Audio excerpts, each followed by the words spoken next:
The sky over Manzini had been threatening rain all morning, but Mary Dlamini didn't have the luxury of staying home. At 23 years old, with calloused hands and a tired back, she worked as a construction laborer, one of only 3 women on a crew of 15 men. The pay was terrible, barely enough to keep the lights on in the tiny room she rented behind Mrs. Nkosi's house. But it was honest work. That Thursday afternoon, as the first drops began to fall, Mary's supervisor dismissed them early. "Go home before the storm comes," he said, counting out her daily wages. A handful of crumpled bills that felt lighter than they should. Mary wrapped the money carefully in a plastic bag and tucked it into her bra, the safest place she knew. Then she began the long walk home through the dusty streets of Manzini, past the bustling market where vendors were hurriedly covering their goods with plastic sheets, past the minibus rank where touts shouted destinations, past the bottle store where men already sat drinking despite the early hour. The rain started gently, then came down in sheets. Mary was halfway home, completely soaked, when she saw her. An old woman, thin as a whisper, lying half in the gutter where rainwater was beginning to rush past. Her clothes were torn and muddy, her gray hair plastered to her skull. One leg twisted at an unnatural angle. Whether from birth or injury, Mary couldn't tell. But what struck Mary most were her eyes. Open, aware, silently pleading. People rushed past, some glancing down, most not even bothering to look. A taxi nearly splashed the old woman as it sped through a puddle. 2 schoolgirls in uniforms crossed to the other side of the street. Mary stood there, rain pounding on her head, and felt something crack open in her chest. Her mother's voice echoed in her memory. "Mary, child, we may not have much, but we have our humanity. Never walk past someone in need." Her mother had died 3 years ago. Mary still missed her every single day. She rushed to the old woman's side, kneeling in the muddy water. "Mama, can you hear me? Can you move?" The woman's lips trembled. Her voice came out as barely a whisper.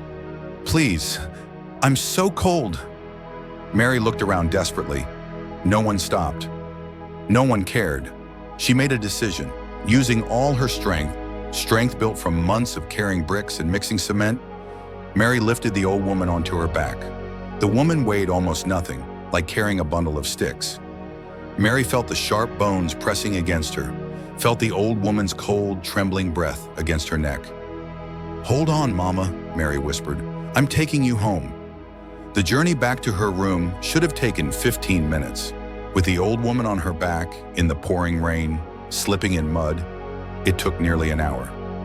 Mary's arms screamed in protest. Her legs shook. Twice she nearly fell.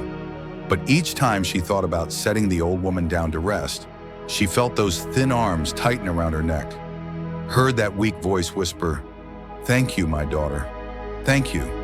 When she finally reached Mrs. Nkosi's compound, her landlady stood on the porch with her arms crossed, her face twisted in disapproval. "Mary Dlamini, what is this? You're bringing an old mad woman into my property?" "She's not mad, Ma," Mary said, breathing hard. "She's just sick. She needs help." "Not in my compound. I won't have beggars and street people here. What will my other tenants say?"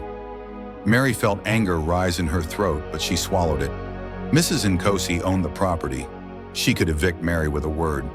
"Please, Ma, just for tonight. Tomorrow I'll find another solution, please?" Something in Mary's voice, or perhaps the pitiful sight of the old woman shivering on Mary's back, softened Mrs. Nkosi's face, just slightly. "One night," she said firmly. "One night, and she's gone." Mary's room was barely big enough for her single bed and a small paraffin stove. She laid the old woman gently on the bed and covered her with the only blanket she owned, the one her mother had crocheted, the one she treasured most. The old woman was in a terrible state. Her clothes were rags. Her skin was covered in sores. That twisted leg looked infected.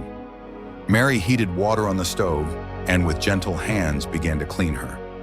As she worked, the old woman drifted in and out of consciousness, sometimes murmuring words Mary couldn't understand. Once she grabbed Mary's hand with surprising strength. "Why?" she whispered. "Why did you help me?"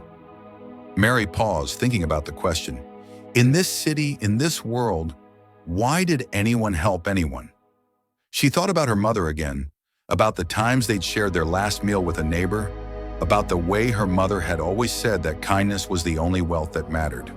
"Because you needed help," Mary said simply, "because no one else would." Tears rolled down the old woman's weathered cheeks. "You have a good heart, child, a heart of gold." Mary made a thin porridge from her last handful of mealie meal and fed it to the woman spoonful by spoonful. She dressed her in one of her own clean dresses. It hung like a tent on the old woman's frail frame. She cleaned and bandaged the sores as best she could. That night, Mary slept on the floor, giving the old woman her bed. Friday morning arrived with sunshine. Mary woke to find the old woman sitting up in bed, looking more alert than she had the night before. The color had returned slightly to her cheeks. "How are you feeling, Mama?" Mary asked. "Better, my daughter. So much better." The old woman looked around the tiny room, taking in its poverty, the cracked walls, the single plate, the empty cupboard. "You have so little, and yet you gave me everything." Mary shrugged, embarrassed. "I have what I need." "What is your name, child?" "Mary Delamini." The old woman repeated it slowly, as if memorizing it. "Mary, a good name, a blessed name." She paused. "My name is Grace. Grace Smith." "Smith?" Mary was surprised. That was not a typical Swazi surname. Grace smiled mysteriously. "Yes, Smith." Mary cooked the last of her mealie meal for breakfast, barely enough for one person, which they shared as a meal for two. As they ate, Grace asked Mary about her life. Mary found herself opening up in a way she hadn't with anyone since her mother died. She talked about the construction job, about how the men made jokes about her, about how her supervisor sometimes forgot to pay her full wages. She talked about her dreams. She'd wanted to be a nurse, but couldn't afford the training. She talked about being alone in the world, about missing her mother every day. Grace listened to everything, her old eyes filled with understanding and something else, something that looked almost like recognition. After breakfast, Mary had to go to work. She'd already missed half a day yesterday. "I have to go to the construction site," she told Grace apologetically, "but I'll come back at lunch to check on you. There's water in the bucket, and—" "Go, child," Grace said. "Don't worry about me. You've done more than enough." Mary hesitated at the door.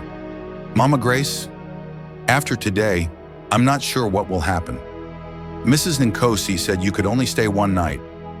"Everything will be fine," Grace said, with a confidence that seemed strange given her situation. "Trust me, child. Everything will be fine." At the construction site, Mary's troubles multiplied. Her supervisor, a fat man named Mr. Kumalo, was in a foul mood. "Mary, you left early yesterday and came late today. You think this is a holiday?" "I'm sorry, sir. There was an emergency." "I don't want to hear excuses." He pulled out his wallet and counted money.